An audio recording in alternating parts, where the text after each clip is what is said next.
Once again, welcome to another video of Cricket YouTube channel, and today we are going to do something interesting because IPL auction is going to happen tomorrow, and we just give it a thought. Can we, through our numbers, predict is there a way that Sri Lankans get selected in the auction? I know it's a very hard job, it's a very difficult job, but still we thought just to give it a try. But before we start, I need to give you a truckload of disclaimers, because when IPL was started, Sri Lankans were the automatic pick for IPL because we had a team full of legends, and I have to say that Sri Lanka cricket standard was little bit above India's standard, and India wanted to learn from the Sri Lankan legends, and we had a team almost full of legends. So they automatically got picked. But now India's cricket standard has gone up. Our standard is slightly gone down, not slightly, a lot gone down. But now we have the problem, we only have 2-3 superstars. And India has almost all the skills packed up there. And they have some puzzle, and the player have to have skill,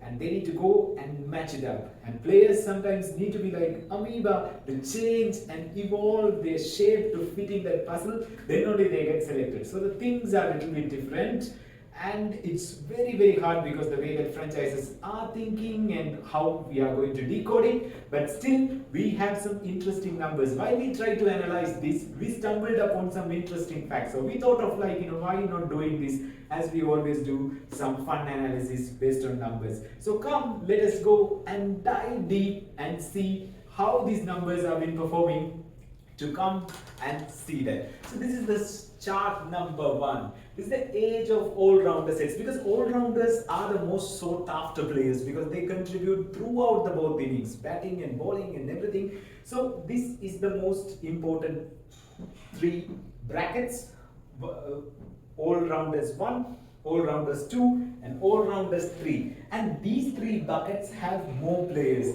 But look at that, the number 1 has, this is the highest age, this is the lowest age. The age gap is so huge. But now we have to concentrate on this. This is where Hasaranga falls, this is where Asalanga falls. So we look at this. What really excites me about this gap is the age gap is very much compact. So these players are very young and they are coming up, and they have a bright chance to get picked up because teams, now we don't know how many mega auctions we are going to have, because we already read so many reports. The franchises are not happy about this mega auction business, and BCCI might rule that out. So this could be the last one. And these are the other brackets, but most of the people from here never get picked up. So this is an interesting segment. Now we go for that same analysis in a bit of a different way. Average age of all-rounders. If you could just see the all-rounder ones just above 30, so these people might have another 3-4 IPLs left, but this one, the same 2 brackets where the Sri Lankan have the probability of getting picked up, they fall just about 28, and this one is below 28. So this one have a chance because franchises love to invest on players. They want to have long relationship with the players, so that kind of rewards them well. So they might go for this one. And this is a complete different analysis. Before we start, we have total foreign capped all-rounders who are registered for the auction. From there, you have 19 left-handers, 41 right-handers. So left-handers are rare, and left-handers always are being preferred in any format of cricket. And out of these 19, age below 28 is only 8. So from 60, if you just look at the age factor, it narrows down to 8. And from this 8, from the all-rounders, fast medium 5 and spin 3. So guys, mostly the spin bowling all-rounders can be picked up by franchises because now matches are going to happen on India. Only once in a while, when some unfortunate unavoidable incidents happen, they go to Dubai, but Dubai tracks also has its spinners. So from this spin, if the batsman is batting in the low order, only 2 of them, the batsman is batting on the top order, 1 of them. So from out of 60, there's only 1 player who is below 28, who is actually bowling spin, but at the same time batting on top order. you're a franchise thinking like that, who is that going to be? It's none other than our Charik Asalanka. So he might have a bright chance because he stands out from the 60. He is standing out. So we never know. Asalanka might get the jackpot tomorrow from a franchise. Now we are going to analyze the entire auction pool in a different way. Now we are saying bowling type in IPL auction. You might get registered for auction, but we wanted to see whether you can contribute with the ball. So 12.5% of the people only bat. They are batters. They don't bring any sort of bowling skills. But mind you, some of the Sri Lankans who are part-time bowlers have registered in the category of all-rounders. So not all-rounders, not all the all-rounders are capable of producing match-winning spells. But 12.5 only batters. So these should be extremely X-factor specialist batsmen should fall in the category to get picked. And out of entire pool, 14% of them bowl fast bowling. 14% of them bowl spin bowling. This could be all-rounders, right? They are capable of doing, and this is leg spin. Very interesting category. 14% of them leg spin. That's one of the sought after skill in the T20. I don't need to tell that to you. And medium fast bowlers are large numbers. This is where the Jordan, Pollard and all those categories come into play, taking the pace off, a key skill. So most of the people are learning it and most of the people are interested about coming in. And off spin, 16%. Slightly higher than the leg spinners, of course, because in abundance you get a lot of off spinners, but some of the off spinners have the capability of producing this. And orthodox bowlers 9%, unorthodox bowlers 1.5. It's close to 1. So that's what the dynamics is all about.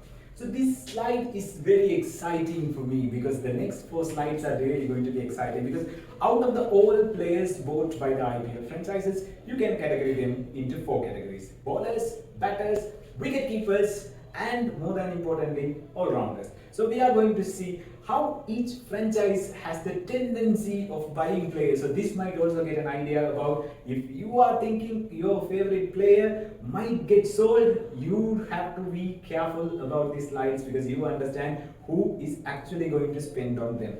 So this is the one for the all-rounders for the past 3 years.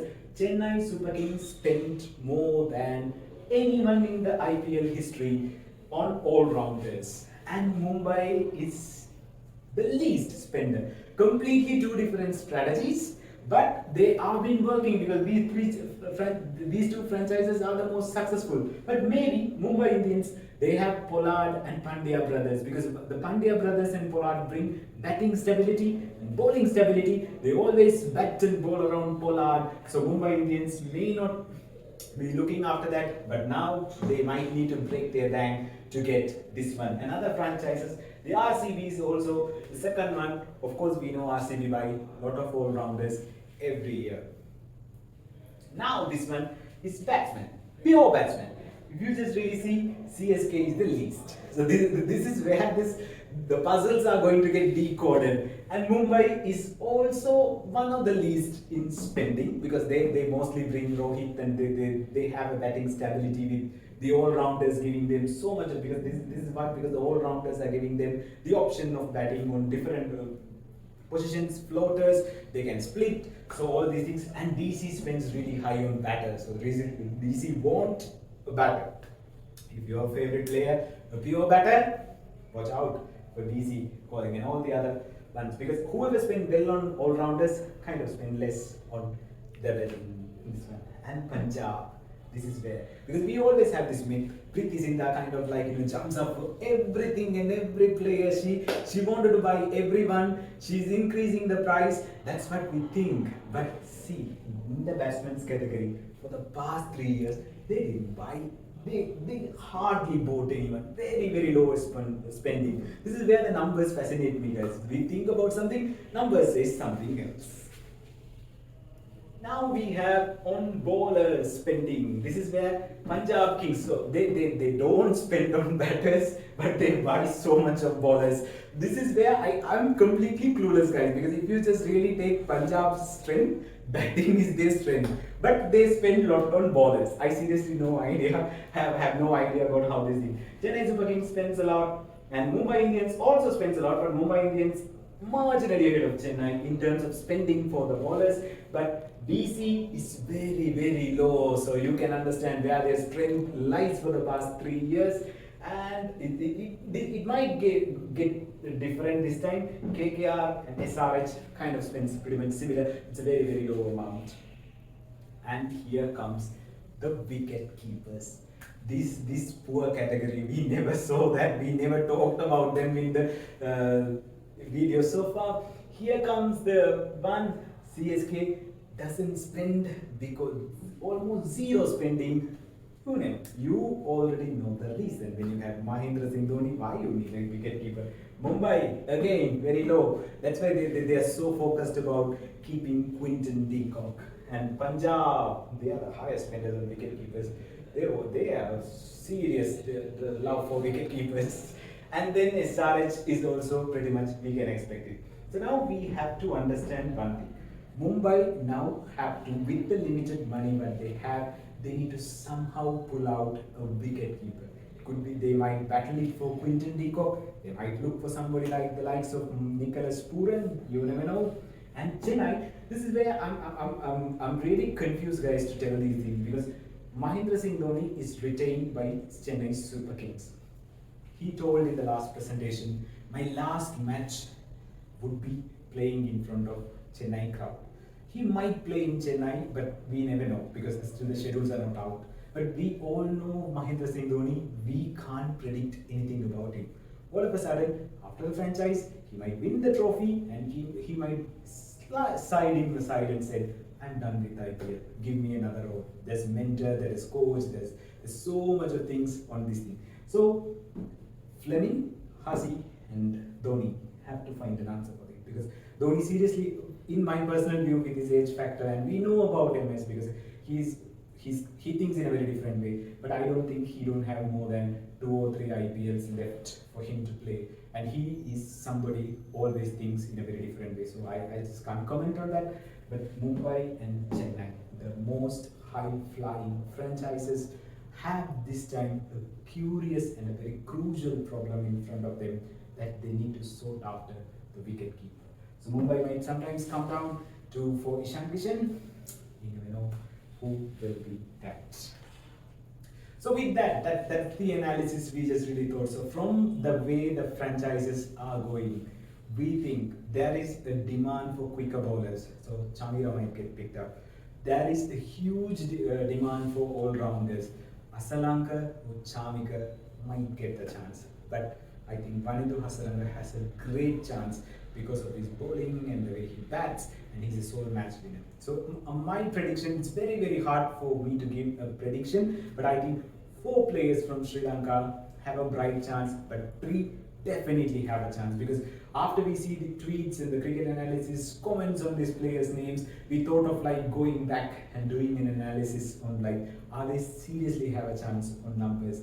And numbers didn't disappoint us, it did facilitate us. So I wish all of you, it doesn't matter whatever the franchise you are following, a very very happy and successful auction. Hopefully the reunion you wanted to happen, or the franchises you like and the players you like, hopefully get reunited in the franchises, and we all can have a good IPL. And I'm also very much curious as you to see what's the fate of the Sri Lankan all-rounders or the players, and overall the IPL auction and how it's going to happen. So stay tuned, and if you think anything interesting from this thing, please drop us in the comment, and if you like the video, share it with somebody. Always like our video and subscribe and help us the thumbs up. Thank you for watching.